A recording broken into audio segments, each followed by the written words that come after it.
Hey there viewers, thanks for tuning in to another video, slightly different introduction as I have the drive pulling into East Potomac Park. I wanted to take a moment to actually show this because I've played this course dozens and dozens of times, but it is such a beautiful drive and I think I've taken this for granted my whole life. Look at the monument, other historical buildings, you have the Potomac River, you have the wharf, look at these beautiful trees. When it's cherry blossom time, this is a really cool area to be in. But back to the real reason why we're here, which is going to be the East Potomac 18-hole blue course.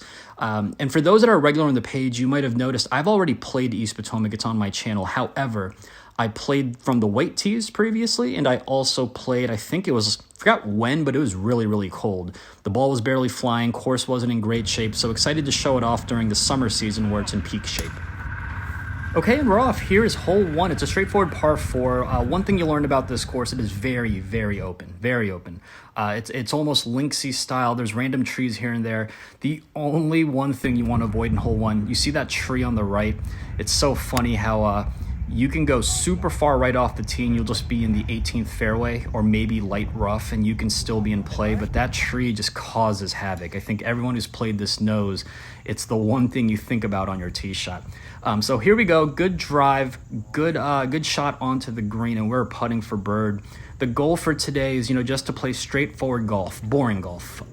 Boring golf is good golf, but my goal was coming into this round is I really wanted to dial the short game in. I knew that the driver would be okay no matter what I did, so let's go ahead and just try and get it close, make putts.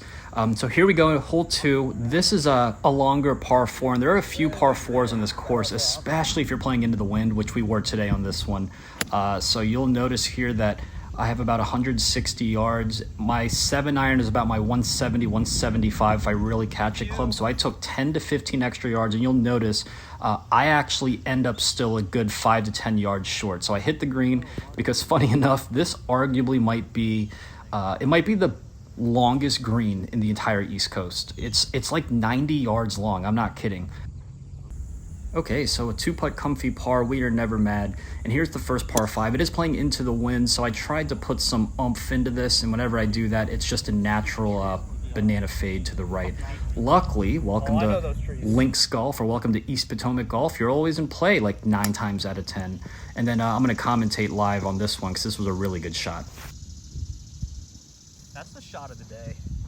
I told myself I'm going to play a fade around the branches. We're probably 100 out. Let's go. Yeah, good job, Mark. How about 130 out, not 100? You're not as strong as you think. And all seriousness, I think the wind really ate it up. And this is so stupid. My pitching wedge like a 130 club. I should have taken more. And here's a cool part about East Potomac, especially the way the conditions were. You can play Texas wedge, you can hit hybrids and bump and runs all over the place. It's fairly flat. They roll pretty true, and you're actually going to see me bust the putter out a lot today from around the greens. So pretty fitting that they changed it to East Potomac Golf Links because it really is a linksy style. If it wasn't called East Potomac Golf Links, I wouldn't be Texas wedging everywhere. So yeah, let the record show that.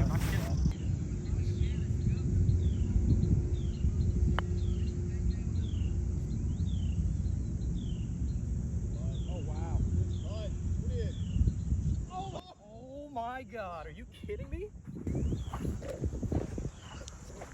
Oh no. Should we wait for it, the wind to blow? So just to toot my own horn for a second, my lag putting was absolutely insane. It was off the charts. However, law of averages, everything can never be working once. So you'll see, and I'll call them out too, I missed some really, really easy, probably 8-footers, 10-footer max that are very makeable. So it's just funny how golf works. It can never be working all at one time. And then here's a good example of this is my favorite hole stretch. So this hole, the next hole, and the next two, very scoreable holes. But this is a short par four. I've had friends that have driven the green, especially if the wind's behind you. And then here's one of those, by the way. I think this was like a 9-footer. In fairness to me, there was a little slope you have to account for. That actually might be closer than 9 feet, but I played that super defensive. Not mad at a 2-putt par, but that's one that I would love to have back and try and score. Good ball. Good shot, Mark. Nice ball.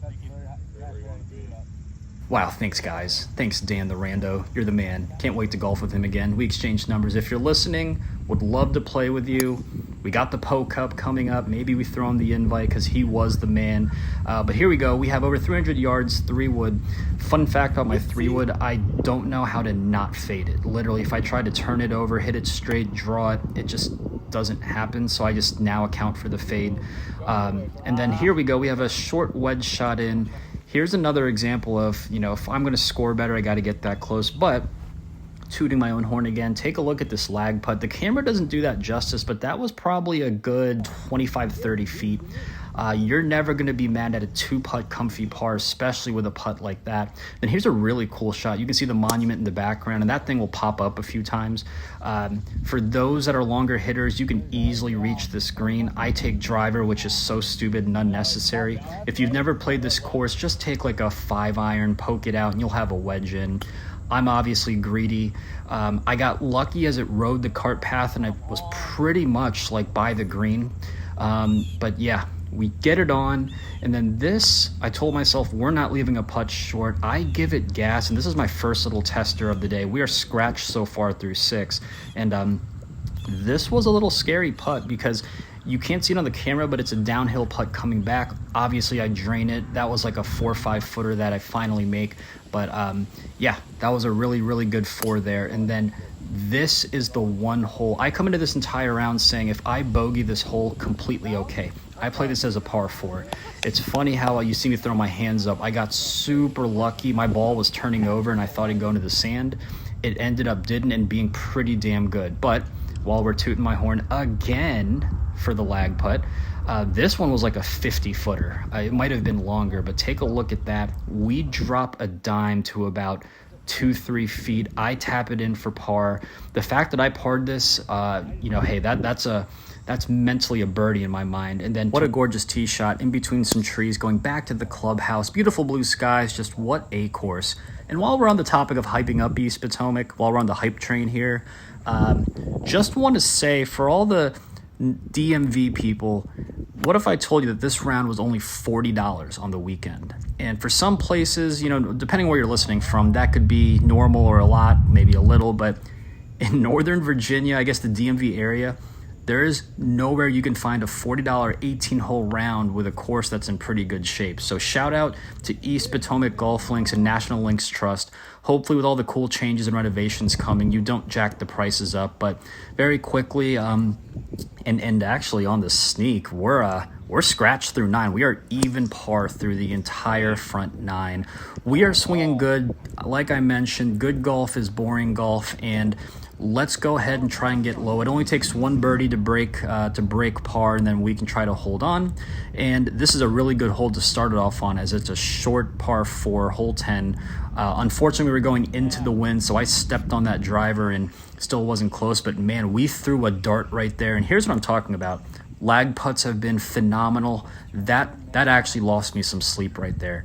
That was that had to have been maybe 5 feet, not even 4 or 5 feet, and we blow the birdie putt. That one really, really hurt. So this one's now a hole 11 onto a par 3, pretty big green, and the reason why I'm saying that is because take a look at where I am. But you know what?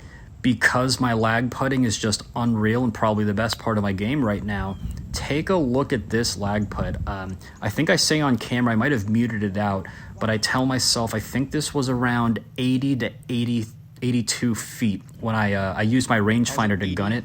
So just think of that for a moment. That was an 80-footer, and we put it to gimme range, where my buddy and the rando, they give it to me there. So I was told you always take what you are given. And then welcome to East Potomac, the land where everything's in play. I snap hooked that, so one of my misses is a really bad snap hook, and not only am I in play, I'm actually on the fairway. I don't know how that snap hook stayed in. This is one of the holes where you're into the wind again, so I take a 3-wood, and it was super spinny. Let's just be real, it was not a good strike, but that went nowhere. So I've reached the screen, again, not being a long hitter, I've reached the screen plenty of times. Fun fact, my first putting eagle, that is, my first putting eagle was this hole. I have it on video. Man, I should have looped it in here, but you know what? We are not mad. Look at me from off the green on the fringe putting, and you know what? When you're just a putting god, you put it to within gimme range, and hey, there's another one. That's me. We are scratched through 13. Through 12. Let's keep the train going. This one, they used to have a really tough tee shot for a lot of trees sticking out, so they opened it up.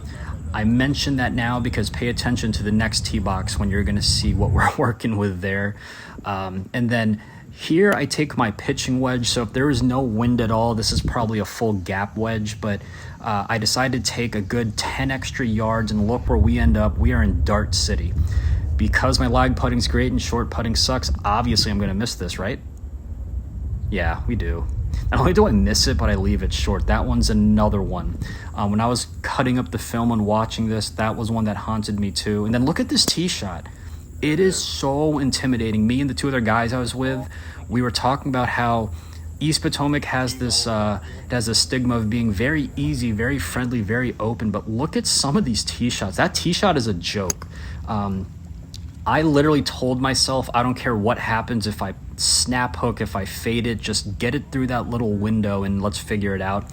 And then this is also, it doesn't help that it's probably outside of that par 3 I told you I play for a bogey. This is the second hardest hole, especially when it's into the wind. I think, what did the card say? It was like 430, 440 yards. With the wind in your face, you are now playing probably closer to 480, 475. And yikes, that one really, really hurt. My playing mates knew that I was scratched through 13, so that's the first bogey. And of course, it comes on a little 4-footer for a save, but hey, you can't win them all. It's okay. There's still a birdie out there with a few holes left.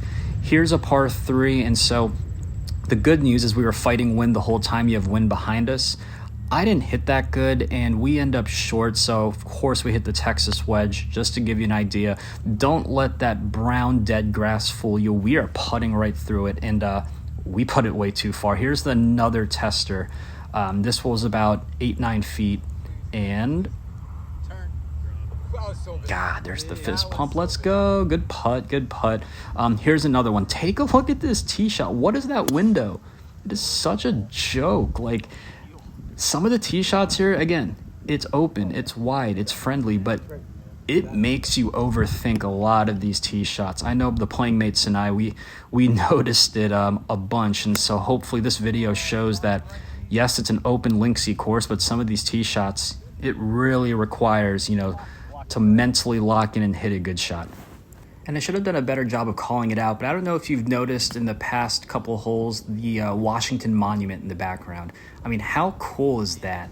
Some of your tee shots, like, sometimes you pick a line in the skyline, whether if it's a tree or an object or whatever. It's always fun to say, aim at the monument, right, with some of your tee shots. So that's pretty cool, and I think you're going to see it coming up here. And by the way, very quickly, we end up 2-putt bogey, so trying to break par, the dream's over. It's we're at 2 over with 2 to play, and sure, I could hypothetically eagle and birdie. Probably not happening, but here we go. Last par 5, and nothing too crazy about this one. It's fairly straightforward. The tee shot's kind of tricky. You can see I tried to take it over that tree and hit it straight. It faded over, but regardless, we are on the fairway. And you're going to notice here in just a second, there was a camera glitch. So this little red circle that's about to pop up, that's where my ball was. I was about 111 yards. I hit a gap wedge, and I throw a dart. Missed the last wedge shot by accident. Not sure why. We threw a dart.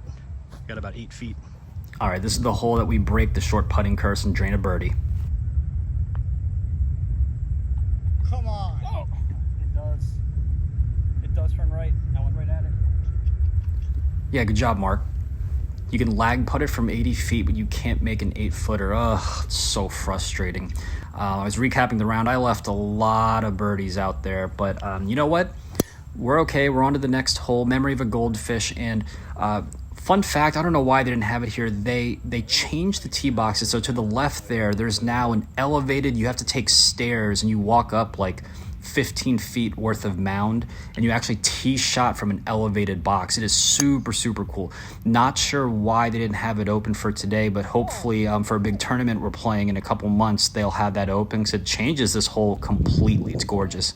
And then this is always a good sign. You have to Texas wedge and punch it through. So we're hitting 3, not where you want to be, but welcome to Links Golf. You're usually in play.